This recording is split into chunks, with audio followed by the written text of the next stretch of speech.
Since Javier Milei's success in the PASO elections, the whole world has been watching to see if the libertarian experiment in the gaucho country can put an end to decades of economic stagnation inherited from Peronism. And, for now, it seems to have been a resounding success. Inflation threatened to spiral into hyperinflation again, but it has now returned to levels as low as those last seen in 2022. Moreover, the inflation prior to Milei's arrival was manipulated because many prices were controlled or subsidized. In other words, the real inflation before Milei was higher than the official figures showed. So, the success of the Argentine leader is even more significant. This has undoubtedly been the greatest achievement of the libertarian president. He has exceeded all expectations. However, not everything is rosy. The price to pay for fiscal stabilization has been a brutal recession. Economic activity dropped by as much as -8% year-over-year in February of this year, and industrial capacity utilization fell from 70% to 55%. This is very harsh, but it was something necessary, something that Javier Milei himself had warned about. That said, it's also true that under the Peronist leader Sergio Massa, the country experienced a similar drop in economic activity and GDP per capita, and that was after the pandemic and without any adjustments in place. In other words, yes, the Argentine economy is in recession, but the previous leaders was no different. The difference now is that the current recession is serving to build a better country in the long term. Now, is Milei really achieving everything he set out to do? The answer is not quite. For example, the cornerstone of his campaign was dollarization, and so far, there has been no news on that front. Another of his major promises was privatization, but so far, Milei has faced a major disappointment. Of the more than 40 privatizations included in the draft of the Basic Law, the Senate has barely approved 2. And of course, there's no mention of privatizing YPF or Aerolíneas Argentinas. The most that has happened is that the latter has laid off 1,500 workers, which represents 15% of its workforce, due to competition generated by the open skies policy. Fortunately, other areas have seen more success. One example is RIGI, a special regime for large foreign investors that has attracted mining giants like BHP and London Mining to invest $10 billion in the copper industry. Additionally, oil production is at its highest level since 2002, and lithium mining has doubled. In any case, the policies so far have been easy to understand: less public spending, lower inflation, and more investment. Everything we've discussed was phase 1 of Milei's plan, fiscal stabilization, and the libertarian government believes this goal has already been achieved. The question is, what now? Milei has set his sights on a new goal: the abolition of currency controls and the definitive opening of Argentina to the global financial system, which, in turn, would pave the way for the long-awaited dollarization. However, this phase 2 is much more complex than the first. Hello to all the community of Finance for All, welcome to another video. To fully understand Milei's phase 2, we first need to grasp what the Central Bank of Argentina has been doing over the past year. As a result of money printing, the central bank paid banks to store their pesos in a vault and take them out of circulation to prevent the situation from spiraling out of control. In a way, the central bank created money to pay off the government's debts, but then had the banks store it to moderate inflation. And why did the banks cooperate with the state and store that money? Because the state promised them that for every peso they stored, they would be paid an even larger sum in the future. Conclusion: since the central bank had to pay the banks for storing the money, in the future, it had to print more bills. In practice, they were just kicking the can down the road, a short-term gain, long-term pain. So, Milei and Caputo's first goal was to end this vicious cycle. How did they achieve this? Basically, in 2 ways. First, by transferring the central bank's debts to the government, so the central bank no longer had to keep printing bills to pay the banks. This doesn't greatly improve the solvency of the Argentine state, but it clears up the accounts and reduces the political temptation to abuse money printing. The second key to solving the problem was the massive influx of dollars.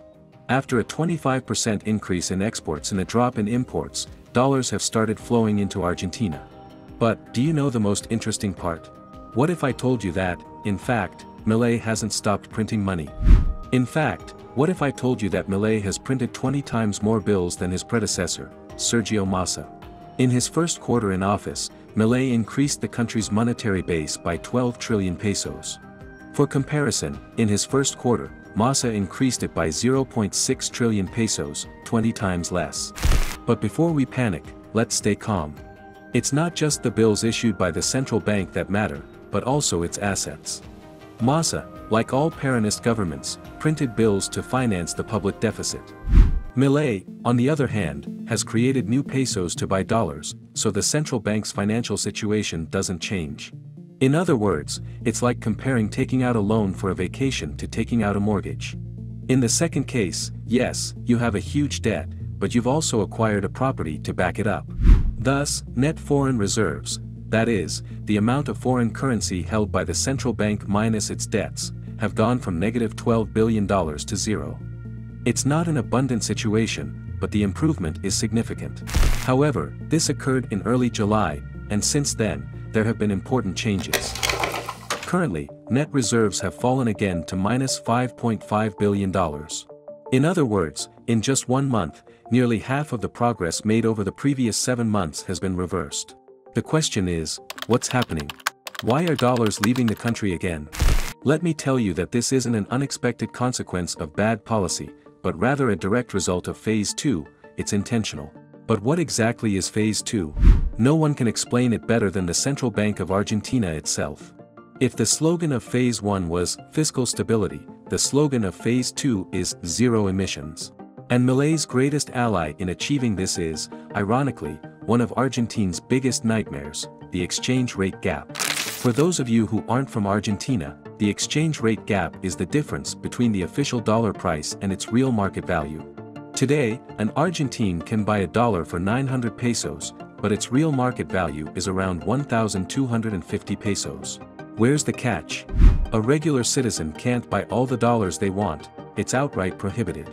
This is the infamous currency control, which artificially fixes a low price for the peso without causing a rush of people wanting to exchange pesos for dollars. And who is exempt from this prohibition? The state. To give you an idea, the central bank prints 900 pesos to buy $1 at the official exchange rate, but then it can sell that dollar to citizens for 1,250 pesos. So, with each transaction, it prints 900 pesos but recovers 1,250, removing 350 pesos from the market. I know what many of you are thinking, where's the catch? Well, there isn't one. The only thing happening is that the government is taking advantage of the fact that Argentines can't exchange their money, while the state can. And what's the ultimate goal? To close the exchange rate gap. That is, by exchanging dollars for pesos, the exchange rates are gradually balanced until the artificial exchange rates and controls can finally be eliminated once and for all. This is crucial because, due to the currency control, Argentine businesspeople find it almost impossible to invest, as they don't know how many dollars they'll be able to buy or sell in the future. What do they do in the face of such uncertainty?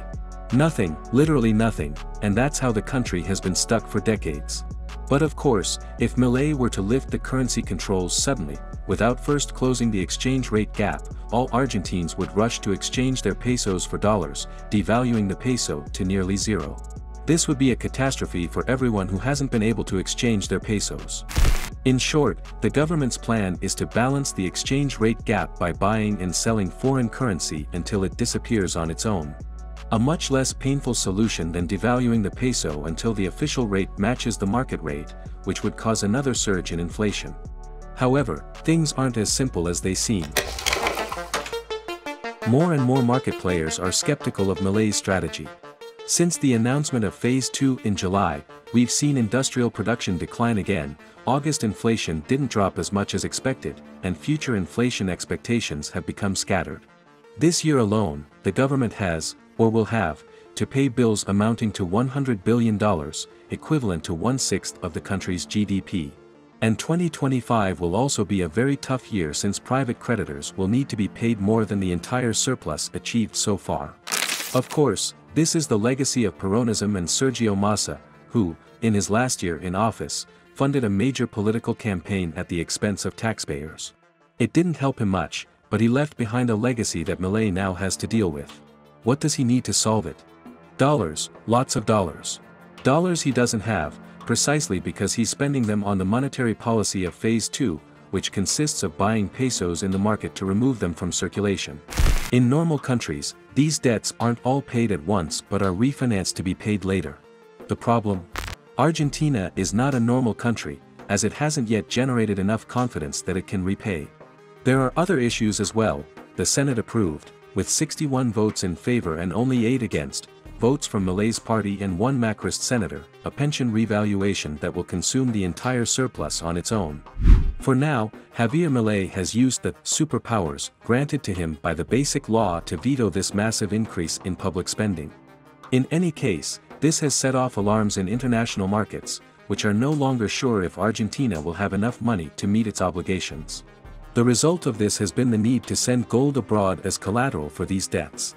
This way, the lender ensures that, in the event of a default, they can access the gold. If it stayed in Argentina, it might be difficult to extract. By physically delivering the gold, creditors are reassured that, in the worst-case scenario, they won't lose all their money. This creates calm and sends a signal of confidence to the rest of the market. However, this hasn't been the only move in this direction. Another successful policy has been renegotiating the swap with China, which is a type of loan. The Argentine government was supposed to pay $5 billion this year, but the renegotiation has allowed it to defer that payment by another year, as well as make it more gradual. This explains why the bad news we've discussed seems to be fading. The exchange rate gap, which had grown to 50% in July, has dropped back to 30%. Industrial production, which had had very poor months, recently hit record highs. The construction sector, for example, grew by 8% in a single month, even without new public works, and more cement is being consumed now than in the same period last year. At the same time, inflation expectations have converged again, meaning that uncertainty has decreased. So, if all goes well, the Libertarian president will delay the most important debts, use this time to achieve zero monetary emissions, close the exchange rate gap, eventually eliminate currency controls, and make the peso so scarce that it becomes a strong currency, paving the way for possible dollarization. Now it's your turn. Were you aware of the phase shift in Argentina's monetary policy? Do you think it will be as successful as Phase 1? Will Javier Milei manage to eliminate the currency controls without first defaulting on debts? You can leave your response in the comments.